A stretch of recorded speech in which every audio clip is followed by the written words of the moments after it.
Hello and welcome to SMETV. I'm your host, Angela Vithoulkas, bringing you the latest in news and views for the SME community. Who knew that excessive force of a fruit onto a piece of bread would become the epitome of social definition and class distinction? Well, I'm referring to smashed avocados and our next guest. To join our SMETV community, just subscribe to our YouTube channel and we encourage you to comment and share our episodes. That's where we need your support. SMETV levels the playing field when it comes to giving you and your business a voice. I promise you'll get heard. Joining us today is the man whose superpower it is to pull apart the powerful forces of social and cultural change. Bernard Salt, Managing Director of the Demographics Group. Welcome, Bernard. Hi, Angela. All the way from sunny Victoria. Sunny Victoria and lockdown, yes, streaming live at the moment, but still upbeat, still confident about the future. We're getting, look, the report that we're going to be discussing a little bit, besides the fact that I'm still shocked by the optimism in it and grateful, my big question though to start with is, I want to know, given the work that you do as an analyst and the demographic side of it, has COVID just sent you into a realm of anarchy and chaos? Because you kind of knew, or supposed to know where it was all going, and then suddenly we delivered you a global pandemic.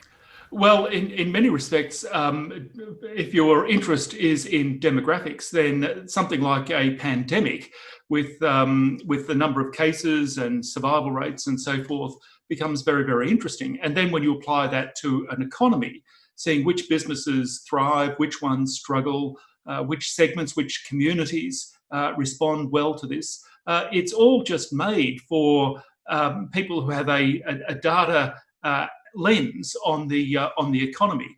And so, yes, I have been very busy over the last 6 months evaluating and measuring and monitoring, and of course writing reports, trying to identify, as I have in this report for Xero, the green shoots, the hot spots, the skills in demand.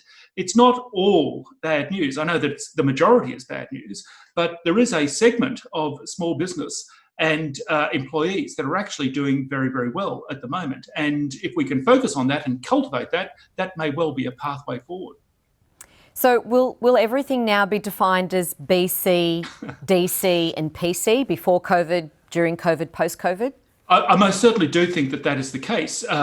If you think about people who experienced the Great Depression, they talked about that experience for the rest of their lives. Might have been 7 decades later, and they'll still make reference to that experience. Now, fortunately, I don't think we're going to have 30+% unemployment with the pandemic, but it is going to be significant, and we will be talking about this. Australians will be talking about this for decades into the future.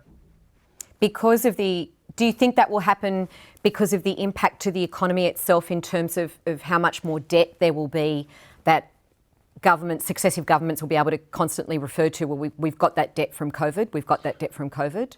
Well, yes, I do think that debt is part of the story, and the generations that must repay that. But I think there is also going to be a series of social change that is coming out of this. In many respects, you could say that the coming of the coronavirus really signals the end of the baby boomersaurus in the workplace, and next generations coming through, particularly the millennials, moving into their late 30s and even early 40s in the 2020s. It really does signal a generational change, perhaps also a hastening of the transitioning of businesses towards the digital world. There's a whole range of changes that I think have been accelerated by the coming of the coronavirus. It really is a different world after coronavirus as compared with pre-coronavirus. You allude to that in the report, and we've touched on it slightly, but it's the report that you've prepared for Xero called Rebuilding Australia, the Role of Small Business.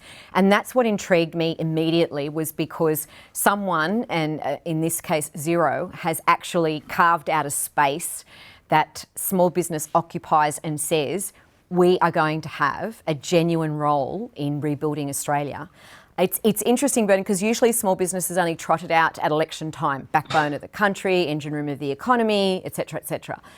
But the fact is that in order for Australia to come through this, we really are going to rely on small business recovering quickly or being part of that, aren't we? Very much so. And in fact, one of the key elements of the report was where I forensically measured the job growth and loss by occupation between February and May. So the first 3 months of the downturn, and of course the traditional interpretation of that is to say, well, we lost 106,000 waiters lost their job, 44,000 baristas lost their job, 94,000 shop assistants lost their job, and it is a tragedy, of course, and hopefully we can recover from that. But at the other end of that data ranking is a list of jobs and businesses, small businesses, that have absolutely boomed. The job that increased the most between February and May of 2020 was the job of multimedia manager and web page designer. That was 217% increase in that work. Yes, it was 11,000 more jobs created in 3 months. Clearly the geeks are hot during the pandemic time.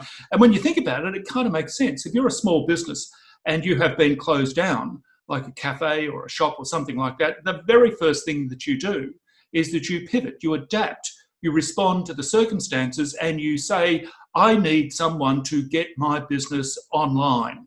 And it says two things: that small business is responsive, they adapt to the circumstances.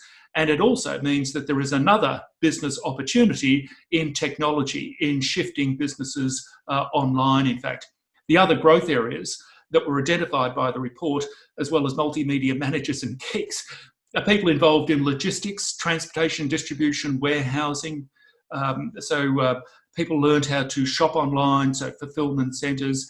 There was a surge in agribusiness employment, and I'm not putting that so much down to the coming of the coronavirus as much as the summer rains, January and February. Drought. A lot of the country coming out of drought. Drought-busting rains actually has had an extraordinary impact in regional Australia, and regional Australia was only lightly touched by the coronavirus. So you've had this double piston growth applying to the regions, the rains, the confidence, the lack of the coronavirus. Plus, I think there's going to be an outpouring of people from the cities in search of the safety, the security, and the serenity, perhaps. Escaping.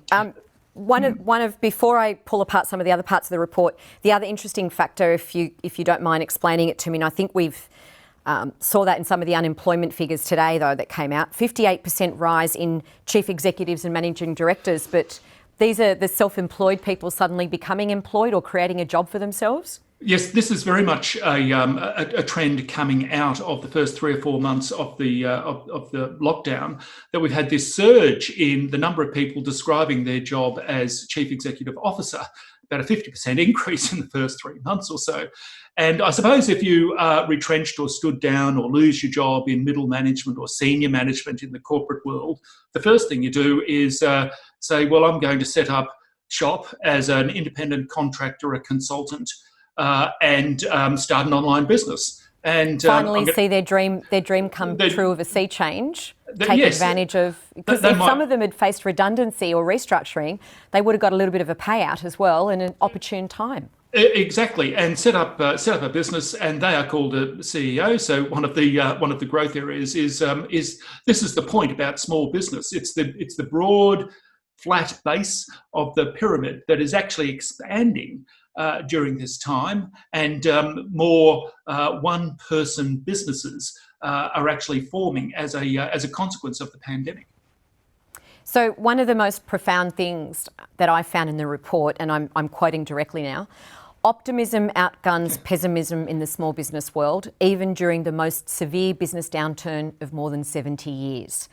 And it continues, the most telling data points, gut feel, is that gut feel isn't a science, it isn't an algorithm, it's an emotion. It belongs with that other essential ingredient in building the entrepreneurial DNA, and that is optimism. It is irrepressible optimism bubbling upwards from the small business base of the economy. It's central to why the Australian economy will come through this crisis better than most. See, people forget how intricate small business is to the economy in general. There's going to be a bit of a rude wake-up call for some of the politicians who have been brushing us aside for a few generations. But I was so interested to read, coming from a small business background myself, and I was in hospitality for 30 years, so when I saw the data on baristas and kitchen hands, etc., my heart broke into 1,000 pieces. But it really is the fact that we just get up, don't we? We just dust ourselves off and we just look ahead and we go, right, we've got to keep going. We can't just sit down and die. Well, I think that is the central DNA to small business, to an entrepreneur, and that was picked up by the report. We surveyed 1,000 people in June and asked them about their expectations of the next 6 months. 50% of these small business people said, yes, I'm very confident about the next 6 months. 25% said that they were quite concerned or pessimistic about the next 6 months. And that shows that in the middle of a pandemic, optimists outgun pessimists 2-1 in the entrepreneurial space. But again, if you're going to start a business, you have to be confident. You have to have faith in the future. You have to have faith in your skill set and in your ability to create something going forward. And that, if you don't have that, then you shouldn't be in small business. But if you do have it, then small business is the place for you. Well, clearly we've got one advantage here in Australia. We are running out of time, but I do want to get to one of my favourite parts of the report that we spoke about off air, is the egg yolk. The egg yolk graphic, but I'm going to let you explain it, how that you present us with 2 eggs, one Exactly. pre-COVID, one post or during COVID, and how that's going to change the way the CBD looks and places of work. Yes, my fried egg graphic has accumulated fans around Australia, apparently. Right. Prior to the coming of the coronavirus, Australian cities, Melbourne, Sydney, Brisbane and Perth in particular, looked like a fried egg. So you had a rich, creamy yolk of CBD and inner suburb type jobs, sort of the cool jobs, the highly paid jobs. And then you had the flat white, egg white, going out in every direction. And when you think about it, that fried egg model of city management kind of works when you've got a city of 2 or 3 million people. But if you've got a city of 5, 6, 7 and 8 million people, the fried egg model doesn't work. You can't get the workers from the edge into the yolk every day unless you spend a mozza on infrastructure. A better way to do it is to have everyone live, work, play, recreate, go to university, go to hospital, do all their shopping in the local area. Planners have been banging on about this for 20 years. It started with the Paris Strategic Plan 20 years ago when they talked about a 20-minute city. Well, I think that the coming of the coronavirus is going to flip us from the fried egg model to this more scrambled model where you containerise the metropolitan area. You live, work, play, recreate, go to university, all within, say, the Northern Beaches part of Sydney, or all within the Mornington Peninsula part of Melbourne. And so it reduces carbon emissions and people work from home or they work near home. It takes some of those support jobs and seeds them in strategic locations around the metropolitan area. It's simply a better mousetrap. So my question to you though is, what happens with what's already there? In the What kind CBD? of a shock will that? Well, the thing with the fried egg model is that the yolk becomes richer and creamier and more inward looking, I suppose. What will happen here is that the yolk will lose some of its richness and that will actually seed out into other parts of the metropolitan area. And We can't pick up buildings. We can't pick up the buildings though in the city and move them. No, we can't. And those buildings will need to be find other uses. Maybe issues around social housing would be a good use. But a good sign that this is happening, that some of that inner suburban chic culture is moving to the middle suburbs, is if you start to see hipster cafes surface in middle suburbia, then you'll know that the move is on and that cultural concentration in that egg yolk is now being spread more evenly across the metropolitan area. So we'll just keep our eye on the bearded baristas and see where they go. Yes, that's right. It's tracking smashed avocado as they move out from the inner city to the middle and outer suburbs. I'll keep my my hospitality nose available for that one. Thank you so much for joining us today. For everyone out there watching us in YouTube land, if you haven't subscribed, please press the button. To the Piedmont Studio, thank you so much for making us look and sound good. To the SMEA Association, without you, this wouldn't be possible. If you have any other tips, tricks, questions or stories, you can send them directly to me, news@smea.org.au, and of course we're across all the socials and we'll include the reports and the links in the content below. Thank you so much for joining us, Bernard. My pleasure.